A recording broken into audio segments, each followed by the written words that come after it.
عزيز الله الله الله الله الله الله الله كريم الله الله الله الله الله الله الله سبحان الله الله الله الله الله الله الله سلطان الله يا رب أنت السلطان نحن عبيد أعوذ من الشيطان الرجيم بسم الله الرحمن الرحيم الحمد لله والشكر لله ولا إله إلا الله والله أكبر ولا حول ولا قوة إلا بالله العلي العظيم بسم الله الرحمن الرحيم أطيعوا الله أطيعوا الرسول والأولي الأمر منكم دستور مدد يا رجال الله مدد سلطان الأولياء دستور مدد يا سيدي مدد سلطان الأولياء مدد يا رجال الله مدد أهل الله في البلاد مدد يا صاحب الأمداد مدد يا أهل النوبة من الإنس والجن مدد يا بدلاء يا نكباء يا نجباء يا أوتاد يا أخيار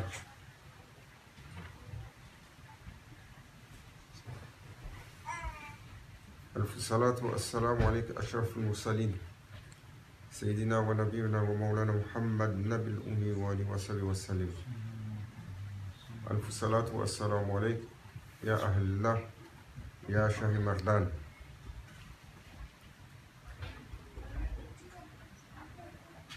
Alhamdulillah qu'Allah Azza wa Jal nous a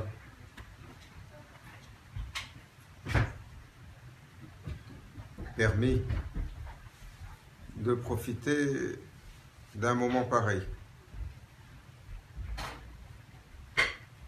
Comme on a eu le rappel sur Khutbatul Jumu'ah, comment les faveurs d'Allah Azza wa Jal sur Ummatul Rasul sallallahu alayhi wa sallam sont exceptionnelles.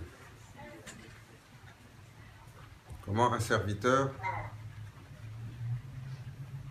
qui dit Ashhadu an la ilaha illallah wa ashhadu anna Muhammadan abduhu wa rasuluh, s'il pesait la balance de la shahada, ce qu'elle vaut, ce qu'elle pèse, comme le sallallahu alayhi wa sallam, la ilaha illallah. So we are grateful to Allah Azza wa Jal that raised us to be saying La ilaha illallah Muhammadan Rasulullah and enlightened us to be from Ummatul Rasul sallallahu alaihi wasallam, to be from Qabiltu Ibrahim alayhi salam and to be from Zuriyatul Adam.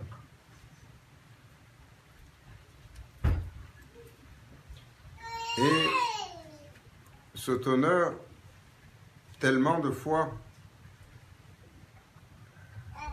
accordé, renouvelé. Le privilège tout simplement de pouvoir faire une sajda et de poser son front par terre et de dire Allahu Akbar.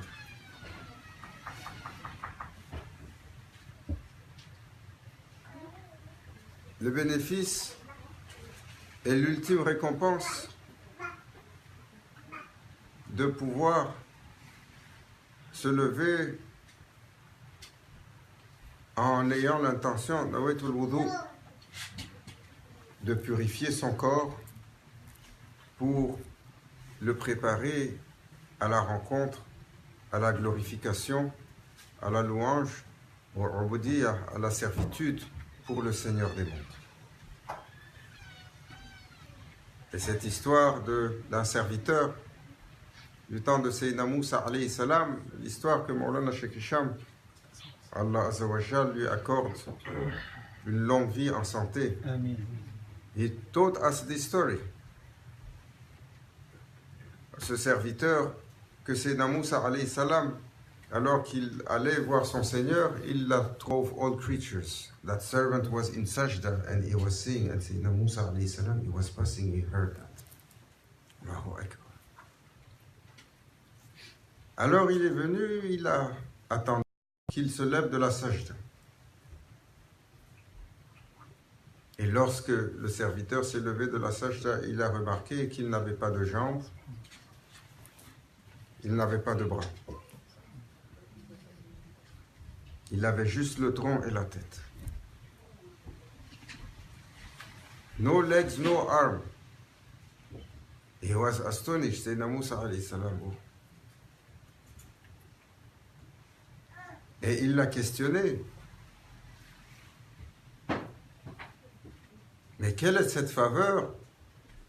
J'ai rarement, il était surpris par l'intensité de la louange au Seigneur et la gratitude, le hamd que ce serviteur il donnait. Il dit, mais de quelle faveur parles-tu? Je te regarde. Pas de bras, pas de jambes.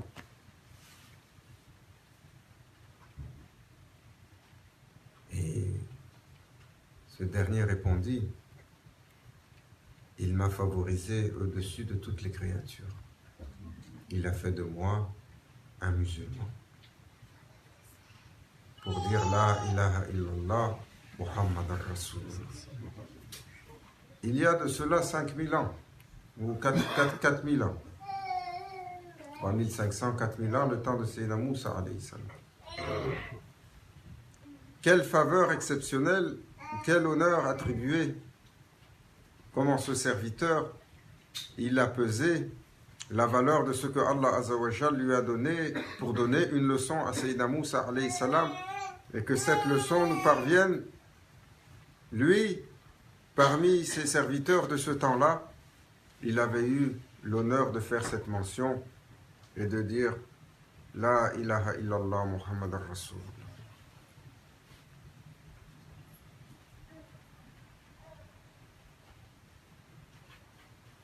Alors que le prophète sallallahu alayhi wa sallam, il faisait hijra,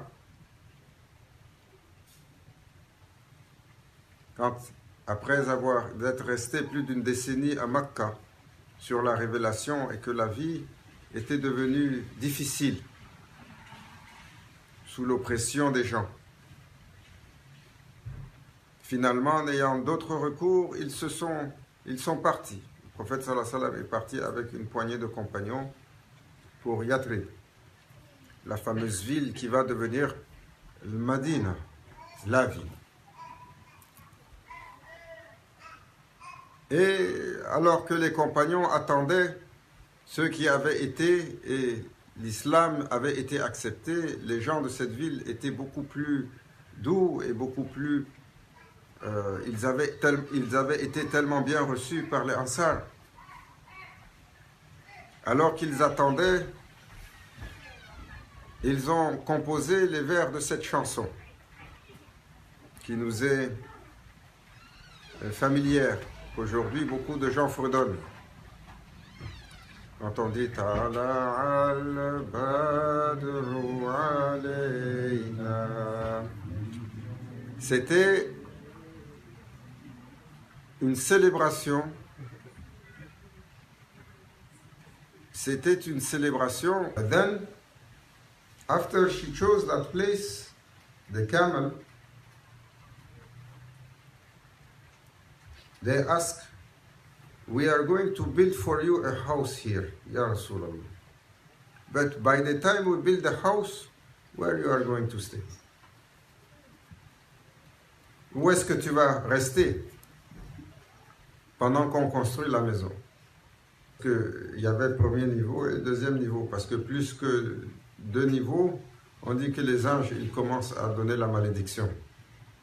Ça, c'est les tours de Nemrod, comme ils sont en train de couvrir Khalij aujourd'hui. Hijaz, they are filling up with Nemrod towers. Prophet sallallahu alaihi wasallam taught in his time that more than 2 floors the angels will start cursing. Créature, dans son cauchemar le plus absolu, on rajoute sur ce qu'il a dit. Il va penser qu'il peut se mettre au-dessus du messager d'Allah. Jamais. How a servant is going to be staying above the messenger of Allah? This is impossible. Ancestor that was a king. Et cet ancêtre, il a eu un rêve une fois.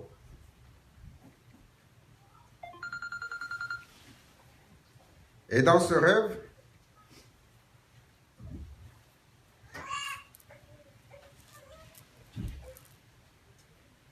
il a vu le prophète sallallahu alayhi wa sallam. Avant l'arrivée du prophète sallallahu alayhi wa sallam. Et quand il s'est réveillé, il a appelé tout son peuple. Et il leur a fait tous faire la shahada. Et il a dit que Allah témoigne que nous avons levé notre main sur son unicité et que nous avons accepté Mohammed sallallahu alayhi wa sallam. Et il a transcrit sa shahada pour lui, pour sa famille. Il l'a étampé. Il a dit que ce soit une preuve pour ma descendance, qu'il garde ça.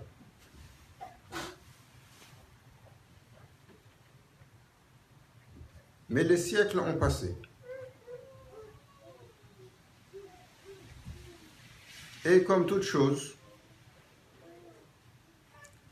là où la Kaaba a été détruite, parce que la Kaaba, elle a déjà été détruite. Elle a été bâtie, elle était complètement entière par Sayyidina Adam alayhi salam. Et quand est venu le déluge de Sayyidina Nuh, elle a été détruite. Et c'est Sayyidina Ibrahim alayhi salam qui l'a reconstruite avec son fils, Sayyidina Ismaïl alayhi salam. Et par la suite, à travers les âges, ce qu'ils ont bâti a été détruit, pillé. Il ne reste, c'est pour ça qu'aujourd'hui, il ne reste que les 7 petits fragments qu'on a du matériau original.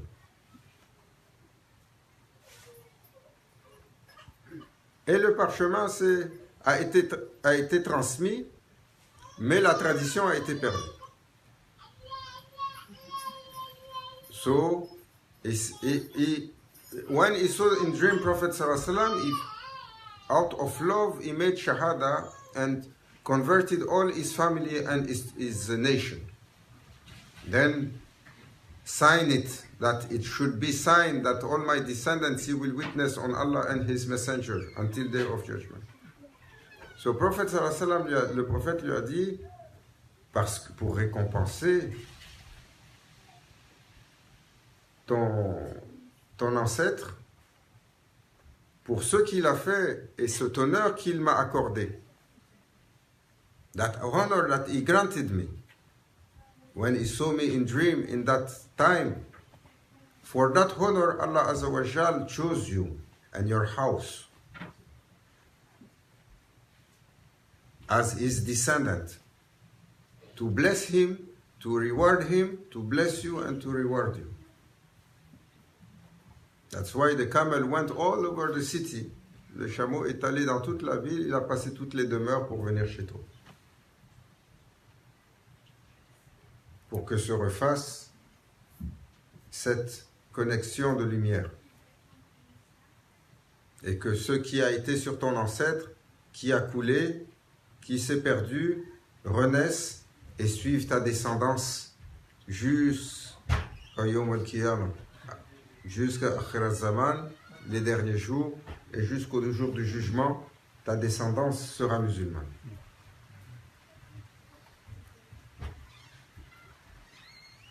Out of love.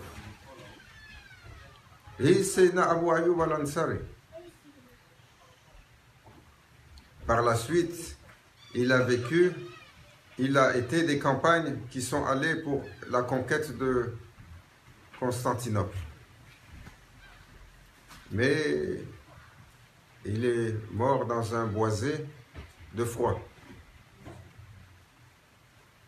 Et il a fait le dua, Ya Rabbi. Fais-moi témoigner et entendre l'ouverture de cette ville pour l'islam. Alors il est mort dans cette forêt, dans le froid, il est resté. Des siècles plus tard, centuries later, he died in Abu Ayyub al-Ansari trying to the first trial of conquer for Constantinople. Many centuries later, when Sultan Mehmed Fatih, quand le sultan Mehmed Fatih il a conquis Constantinople, lorsqu'il a conquis la ville, il a eu un rêve. Et le prophète sallallahu alayhi wa sallam lui a dit, j'ai un de mes compagnons que tu dois aller chercher. Et il lui a indiqué l'endroit et il a dit, tu iras et quand tu vas voir la lumière qui jaillit du sol, où est-ce qu'il est? Ils sont allés, ils ont retrouvé le corps de Cheikh Abu Ayyub al-Ansari, frais comme s'il venait de rendre son dernier souffle. Ils disent le corps était tiède encore. Ça faisait des siècles qu'il était là, dans la forêt, enseveli par la chute des feuilles, et le corps avait été couvert et caché. Ils l'ont sorti, ils l'ont ramené à Istanbul. Et ils lui ont bâti le plus gros maqam à Istanbul. Comment ils l'appellent les Turcs? Ayyub Sultan. Toujours, Maulana Sheikh Nazim, quand on rentre sur Istanbul, il dit tout de suite, tu vas chez le gardien et le saint patron de la ville. Il va présenter ta salutation. Car chaque lieu sur cette terre, sous l'autorité d'un wali, il est présent, il est absent. Quand tu vas à Jazair, tu arrives à Alger, qui est-ce que tu dois aller voir tout de suite? C'est Cheikh Abdurrahman. Quand tu arrives à Bagdad, qui est-ce que tu dois aller visiter tout de suite? Allahu Akbar. C'est Cheikh Abdul Qadir Jilani. Chaque ville, il a son protecteur. Et si vous l'appelez alors que la ville est en difficulté, tel le lion d'Allah, il doit venir la défendre. Quand il y a eu le problème à Dimashq, Maulana Cheikh, il disait, Yallah, il faut appeler celui qui protège cette ville. Il y a un wali qui protège Damas, il s'appelle Cheikh Roslan, appelez-le. Et aucun des troubles ne rentrera là-dedans. Allah Azza wa Jal nous accorde le regard des awliya, l'amour du prophète sallallahu alayhi wa sallam, et illumine notre majlis de cette présence. Ila hadrati Nabil Fatiha.